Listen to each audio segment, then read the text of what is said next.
Good morning. My name is Tom Cross with Evan Kirstel. Evan? Good morning, good afternoon. Happy Friday. So today we're going to talk about what's really up and what's really down for the week in tech. Kind of move along here. These are some of the topics we'll be talking about as we kind of go through this presentation. It's going to be a rapid fire, live action kind of thing, what we've done before, and it's kind of fun to do. Some of these are some of the topics: customer experience, tech up and downs, gadgets, ideas, random weird events, and coming soon, whatever that means. Here's a few things we put together. Would you like to comment on some of these, Evan? I'd love to. Let's do rapid fire. Yeah, everything now online is about customer experience. You know, Google and Microsoft and Facebook have now set the expectation for online engagement and customer experience. So everyone who doesn't have a great experience in digital and online and web and mobile is getting hammered. And so, yeah, there's some great stories about the winners and losers of customer experience. And increasingly, if you don't deliver a great experience, your customers will go elsewhere. So I think that's the key message from this week. Great. I like to think about one of the things that have been developed chatbots and found them intriguing to begin with and kind of annoying afterwards that people think that chatbots are going to take over all sales. And now this one article talked about chatbots going to make as many sales as humans. I was thinking, wow, what planet are you coming from? You know, and the key is omni-channel. I mean, there are people who like interacting with bots for basic engagement, and that makes sense. There are people who only want to talk to an agent on a telephone call, and that makes sense for them. So you have to meet customers where they are, and that means bots, it means AI, it means natural language, it means messaging, it means social media, et cetera, et cetera, et cetera. And here's one that you tweeted earlier this week, which I thought was kind of interesting. It says, kind of player data stolen to 219 million users. You know, what was that all about? You know, what do you think about that? You know, no place is safe. There's nothing now online in which we can trust anymore, whether it's Facebook or a seemingly innocuous game of Words with Friends, which I enjoy. It's a great game. So, it's like in the internet now we trust no one. And especially apps, especially games. The whole Cambridge Analytica thing started as an innocuous quiz, now extending, to dating applications where your data is evidently not safe either, to mobile health, digital health apps, which increasingly are leaky. So I'm not sure the solution. It may be to find a nice cave on an island in the Pacific and go off the grid. Good point. I like this kind of, they called this a kind of a Facebook, I think it was Octagon or something like that, many-sided thing, and it talks about basically their ways to put pressure on users to interact with Facebook more often. It's kind of like this voyeurism that Facebook likes to play with us, that, to get more eyeballs on the thing. And the latest thing this morning, I think, was that they said the FBI is now running ads on Facebook to attract Russian spy. Well, it's white hat, black hat, and every shade of gray in between. So whether you're an FBI agent, a Russian spy, a Chinese spy, or POTUS, you're going to Facebook these days to get your business done. Speaking of business, Evan, you tweeted about Facebook's Libra. Where are your thoughts on that? I don't know enough about it yet, but I like everyone else, I'm skeptical about anything that Facebook says or does. And, you have to earn trust. So I don't know why I would want to trust Facebook. I mean, obviously, they're looking for ways to monetize their user base, and this could be wildly successful. But consider me a skeptic of Facebook's digital currency. What could go wrong? Everything. This other one was kind of interesting, the AI-generated faces, that AI can now look at your face and probably, you think of using facial recognition, facial IDs. I mean, I like the part of the new iPhone that you can kind of raise your phone and log in with your face as opposed to a password. But on the other hand, it seems to me that'd be easily hacked and someone could create something else like that. The next one I thought, Evan, you did this week was fascinating, was this Ring at home surveillance company partnering with law enforcement. Where does that go? Yeah, I think it's one step more in the direction of mass surveillance, with upsides for security and safety, but downside risks of abuse and racial profiling and, building yet another bigger wall between the haves and the have-nots. So I think it's kind of inevitable this thing moves ahead, and it does it because there's no, legislation, there's no regulation of this kind of technology that's so far ahead of where the politicians, local, state, federal, are. So it's one of those things that we're going to have to feel our way through. There's another thing you talked about this week was surprising social media tips that really work for business. What is that about?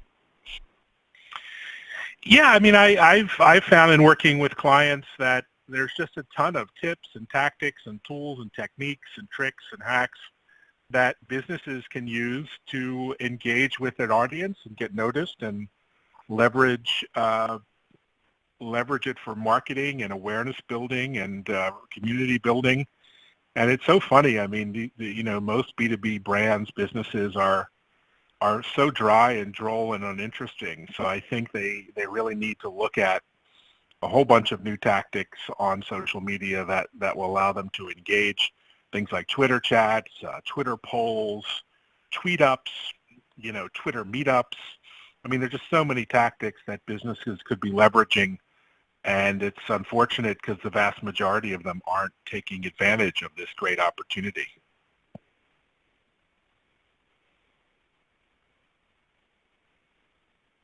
And the next one you talked about was, what if voice assistants were everywhere? Well, it seems to me that voice assistants seem to be taking over all of us. We're going to have voice assistants in shopping aisles at Target. Yeah, I mean, voice everywhere. I think the challenge is going to be whose voice assistant and, the persona of that voice assistant. So not only will, Amazon and Alexa and Google Home and Cortana and Apple have, of course, Siri and a voice assistant, and you could go actually on and on. But individual voice assistants will have personas. So Samuel Jackson will now be the voice option on Alexa, and you'll have brands, brands like Coke or Pepsi having their individual voice personas. And so everything we know about marketing and branding and user experience, user interfaces from the traditional world is now going to be applied to voice assistant technology. It's going to be fascinating to watch and play with. Yeah, I wrote an article this week that kind of ties it in about, I called it horse bucky. As you kind of see the graphic of the free manure there, is because I think that digital disruption is sometimes more of a myth, kind of an urban legend than a reality. And I put together this slide that basically said, for example, Netflix did not kill Blockbuster, ridiculous late fees did. So you kind of have to look at disruption not as just a technological thing, but as a sociological business issue that, you change your business model from selling albums to selling songs. That just changes the whole paradigm. There's really no technological leap there. It's a kind of a pivot point. The whole idea of the iPhone wasn't really an innovation. It just said, instead of having two devices, I have one. The other thing that I saw... Well, I appreciate the horse manure analogy on lunchtime on Friday, so I will take that with a grain of salt, literally, and I might skip lunch this afternoon. Well, you can eat this stealthy, healthy lunch here. That's Is that the horse shit? Oh, no, sorry. That's not the horse. That just tastes like horse manure, right? So that's a difference. Yeah, that's true. But don't tell that to a keto fan. They're kind of like off the deep end. Oh, I'm on keto. Yeah, I'm eating 16 eggs a day and 6 steaks. I can't believe why I'm not losing weight. I don't know what's going on. Well, on that note, we'll just keep moving ahead here. Future thoughts. Microsoft appears to be giving up on Windows as a mobile operating system, but then they're going to launch a new phone on Android. Where is that coming from? Is that like, well, we can't? I just wonder whatever happened to Nokia. Didn't they buy Nokia? Wasn't that? I don't know. Maybe I have too long of a memory. Look, I mean, I think Satya Nadella is a practical guy. He's listening to the market. He's listening to customers. And you know what? If their customers want Android, he's going to deliver Android. And so I was really super excited by the announcement of the hybrid devices, the dual screen devices, all the different form factors. And look, face it, Microsoft is back. I mean, they're now a player in every app on my phone is practically a Microsoft app. So I congratulate them on their forward thinking and the launch and these great devices they've come out with. I mean, who would have thought after 5 years ago Microsoft was looking like it was a dead duck in this space. Yeah, that kind of fits into the next slide here. Was basically about anti-Amazon campaign. About it seems to me that competition is really heating up in a lot of different things. They talked about how Facebook is trying another app like Snapchat to go after that marketplace because Instagram isn't covering it and Snapchat isn't their own, and it's unlikely that the Justice Department will let them buy Snapchat. And I think that gets them to understand more the Microsoft model, that you kind of do a lot of things, but you don't want the Justice Department a call from the Justice Department. Yeah, especially this Justice Department. You might get tweeted at by POTUS.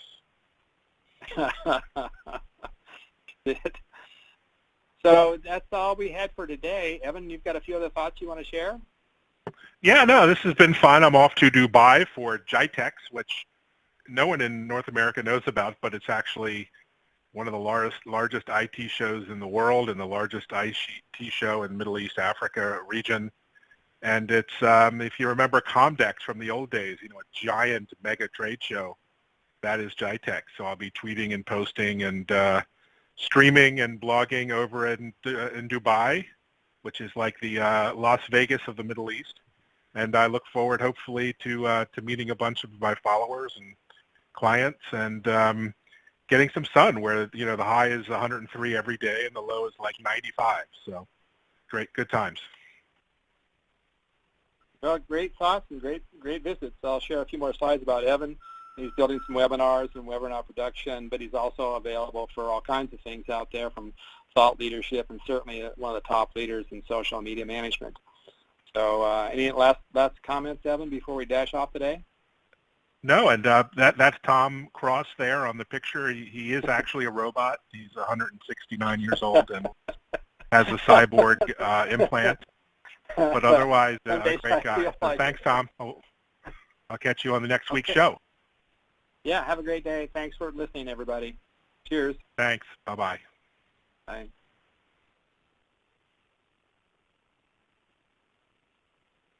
You still there?